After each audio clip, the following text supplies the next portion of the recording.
SwayamPrabha. Digital India. Educated India.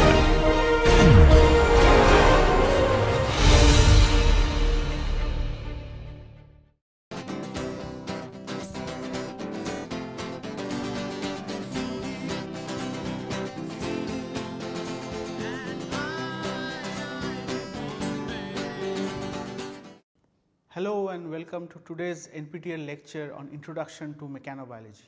So, in the last class we have been started to discussing about cell migration, okay,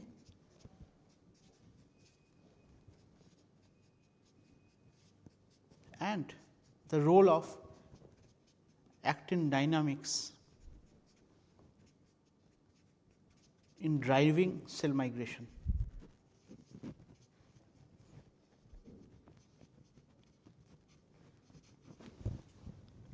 So, if I were to draw the individual steps for a cell to migrate, so the type of migration that we are talking about is called adhesion dependent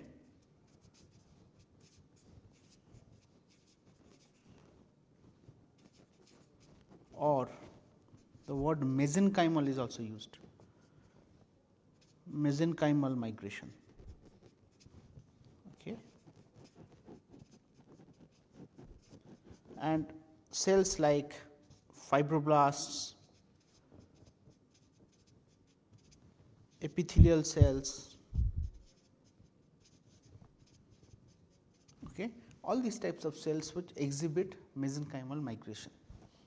So, what are the steps of cell migration?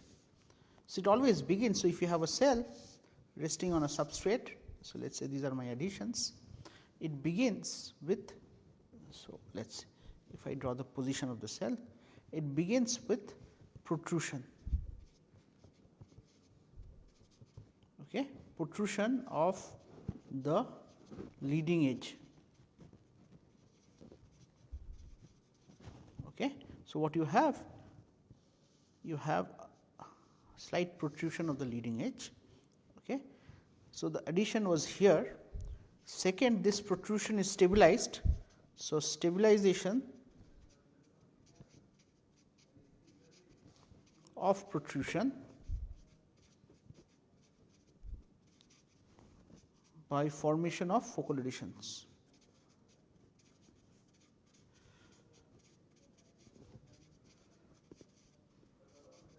Okay. So, you would have a new focal adhesion, okay, which I have drawn using red color. So, this is a new adhesion which stabilizes this adhesion. Okay. As a third step, you have translocation, where the cell is pulled forward, and the last step is retraction or de-adhesion of the trailing edge or the last portion of the cell. Okay.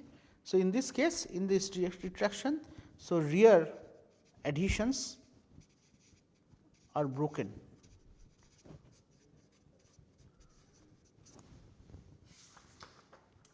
Okay. So, what we were interested in was understanding how can we visualize protein dynamics during cell migration, okay, or specifically actin dynamics during cell migration. In this regard, I introduced this technique called fluorescence speckle microscopy. So, the idea is if you have a filament, okay, which is, okay, this is a filament where this blue color corresponds to fluorescent speckles. Okay. So, by tracking the position of these speckles and the intensity at these speckles, you can get information about flow and turnover. Okay. By turnover, I mean either polymerization or depolymerization.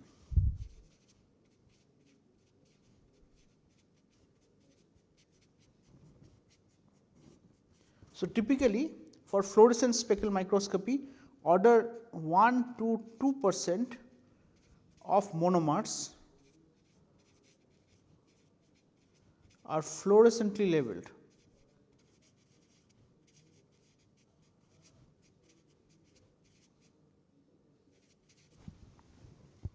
Okay.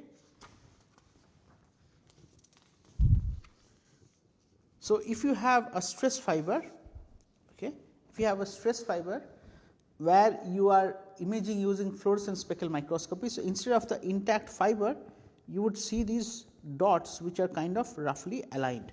So, you know that these are formed parts of stress fibers.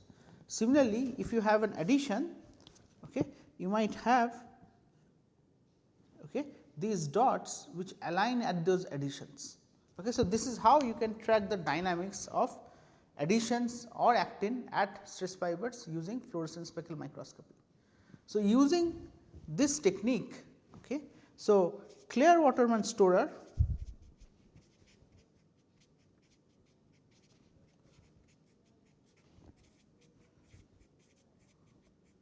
and Gordon's denuser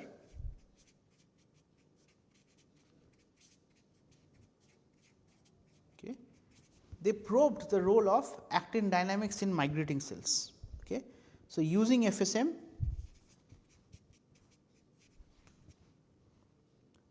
the authors probed actin dynamics in migrating cells.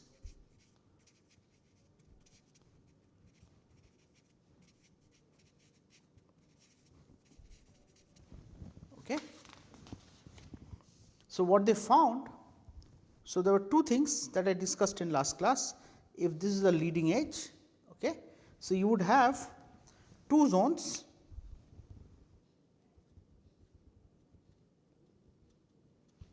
okay,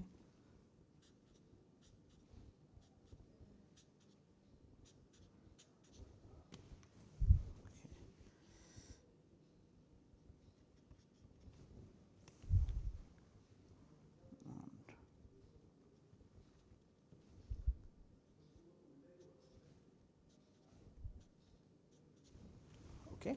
So, what I have drawn are speckles, okay, the green dots, these are speckles. Okay, so, this is the direction of migration.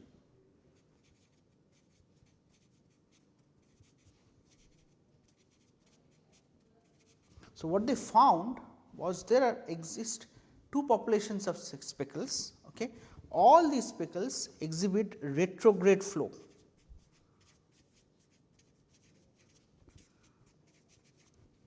Okay. Why retrograde flow? Because the speckle movement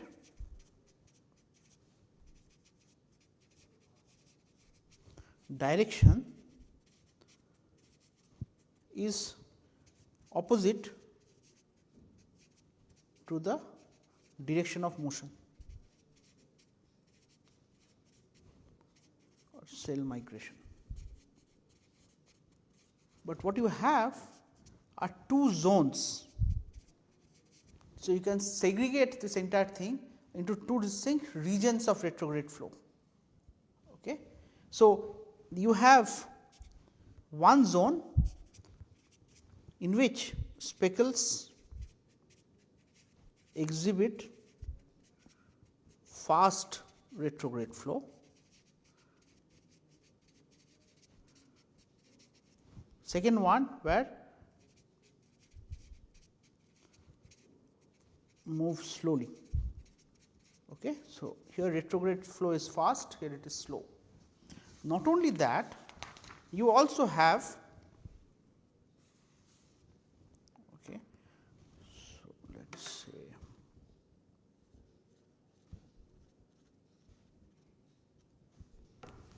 depolymerization.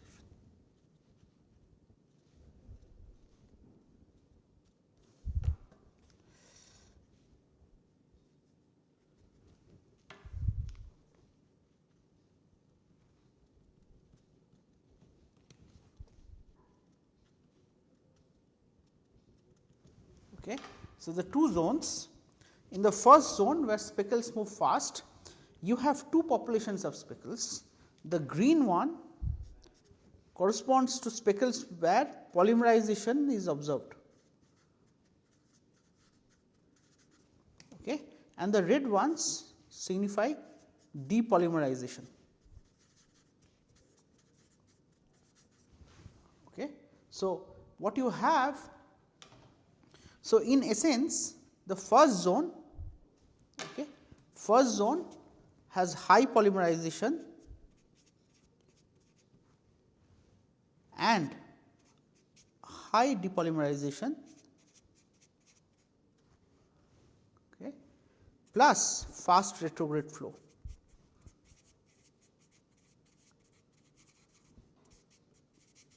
In the second ones, you have zone of slower flow and punctate turnover pattern.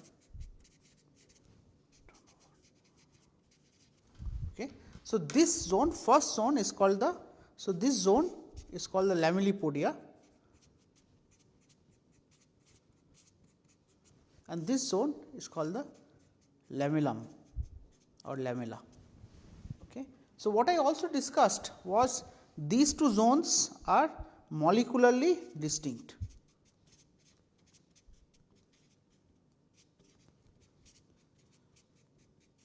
So, in the, so let me call this big L and call this small l. Okay. So, in big L you have actin branching proteins like R23 and actin depolymerizing proteins like cofilin. Okay. In small l or the lamellum, okay, you have myosin 2 and tropomyosin. Okay. Myosin 2 and tropomyosin localize in this second zone. Okay. So, these zones are molecularly distinct and the retrograde flow as well as polymerization depolymerization dynamics is distinct. Okay. So, the question then arises that is it that these two zones are materially distinct or just there is a gradual difference in the behavior of the speckles. Okay. So, to answer this question, what the authors did was they took the edge of the cell, okay, and along at each point of the edge, let us take the strip A to B, okay, and along this tail you take normal to the edge,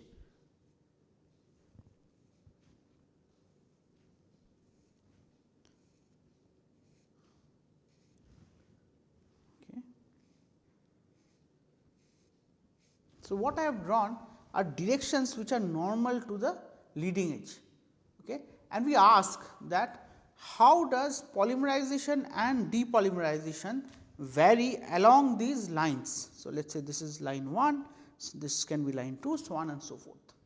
Okay. So, by tracking the intensity of speckles at various points along these lines, you can track what is the overall polymerization length, polymerization rate along that length. So, what the authors found is as follows. Okay.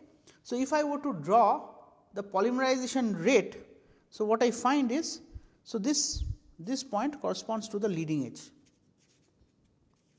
So, I am going from this point, I am going inwards, okay, or this point I am tracking inwards.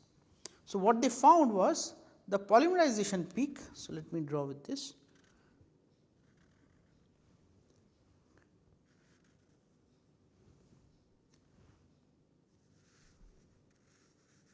Okay. If this is the polymerization rate along this line.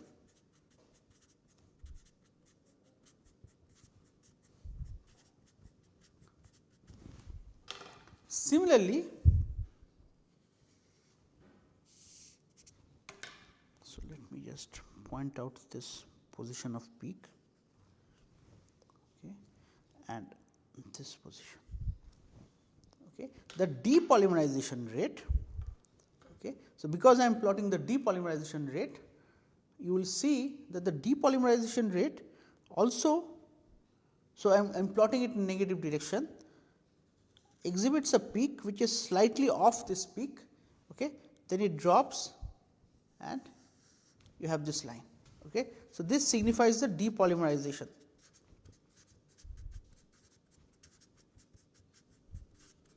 So, here the peak, okay, so this is the position of the peak, peak is right shifted. Okay. So, if I combine these two signals, okay, what I can get, I can plot the net assembly rate.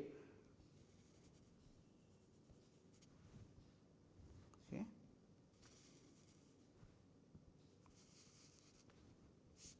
So, this is my net assembly rate. So, polymerization plus depolymerization, the sum of the two signals will give you the net assembly rate. So, what you find, okay, is a peak here. So, this positive peak, so let us say this is 0. So, positive peak significant of net polymerization, okay, followed by a negative peak which is basically peak of depolymerization and a minor peak here. Okay. So, what the authors realized was this zone, okay, and this entire zone, okay. So, this entire zone where you have polymerization peak followed by the depolymerization rate is also the zone where the speckles are fast moving.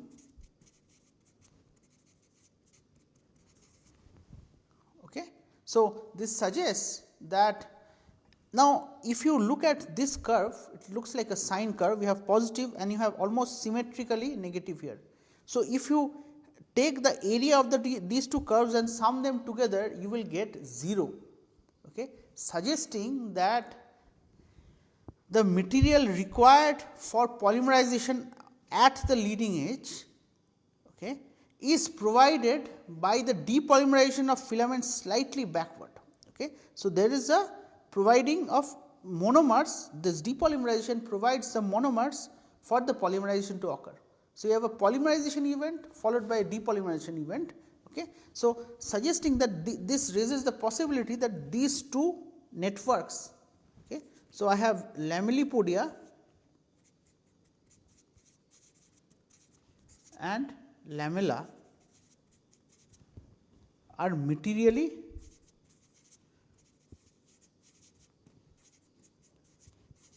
distinct. Okay. So, which means, so when you say lamellipodia and lamella are materially distinct, so if I draw this line here, let us say, let us assume this is the interface, this is the lamellipodia lamella interface. So, what this means, if these two networks are materially distinct, which means that within this first layer or the lamellipodia, the monomers required for polymerization are coming from the depolymerization of the filaments in the depolymerization zone within the lamellipodia. So, there are no monomer transport from the lamella to the lamellipodia. Okay. And so, this they also what they did to check whether this is true, they tracked the average lifetime of the speckles. And what they found was there are two classes of speckles, okay, fast moving and short living. So, these are the speckles which were present in the lamellipodia, and this makes sense because short living would mean that the turnover rate is high. So, the monomers get provided, they can get added at the leading edge leading to polymerization. And the second class was slow moving and long lasting. So, these were present in the lamella. So, the question that arises next is what is contributing, okay? What contributes to retrograde flow?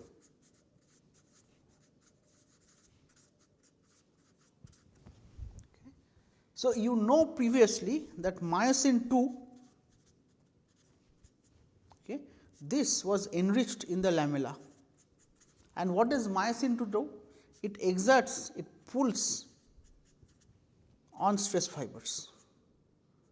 on actin filaments. So, this generates contractile forces.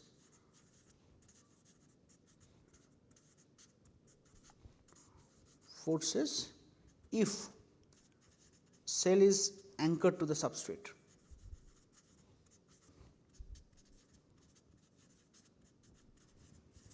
Okay. So, they did this experiment in which at the leading edge, okay, they treated cells with blebistatin. Okay. This is a drug which inhibits myosin 2 activity. Okay. So, it inhibits myosin 2 activity, and what they found was, so by doing perfusion experiments, what they did was, so let us say this is my leading edge, okay, and you have retrograde flow. So, you had fast retrograde flow here, followed by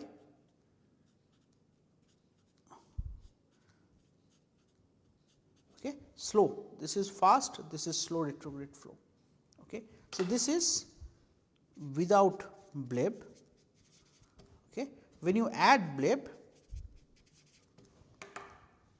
these particles retain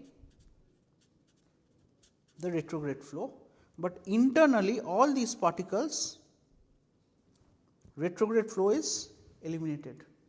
Okay. Okay. So, you have retrograde flow nearly eliminated.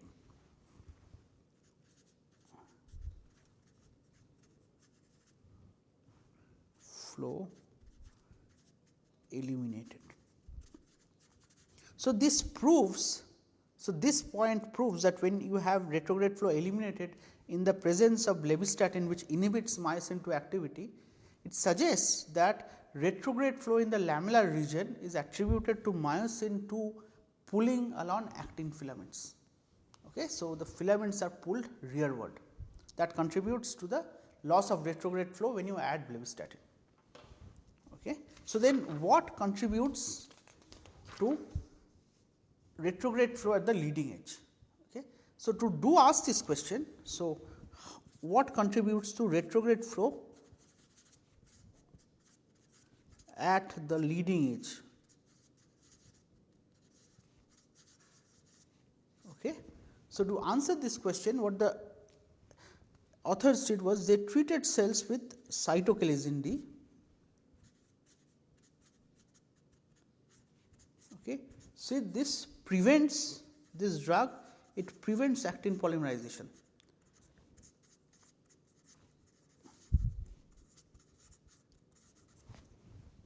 Okay. So, if this was my leading edge, let us say if this is my leading edge of the cell, what the authors did was they broke it down. Okay. So, they discretized the leading edge of the cell into small segments. Okay. So, each of these is a small segment. Okay. Let us say this is my segment 1 and this is my segment 40. Okay. And for each of these segments, so this is my time axis, okay, and along the edge, so this is position 1 and position 40. Okay. Along the edge, you can track the turnover, the edge displacement, okay. So, you have at each time, at each time step you plot these values and make a color map, you generate a color map. Okay. So, you plot turnover, you plot edge displacement and you plot network flow. Okay. So, let us look at how it looks under normal conditions. Okay. When a cell is migrating, so if you have a cell which is migrating in this direction, okay. So, you will have three things, let us say.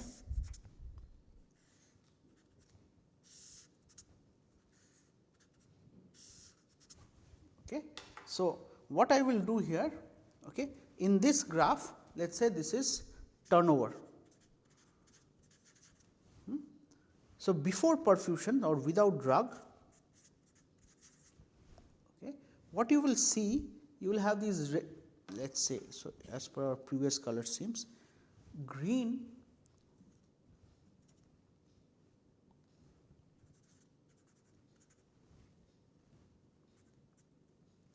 okay, and these other zones let us say are red. Okay, so, this is different time snaps. Okay.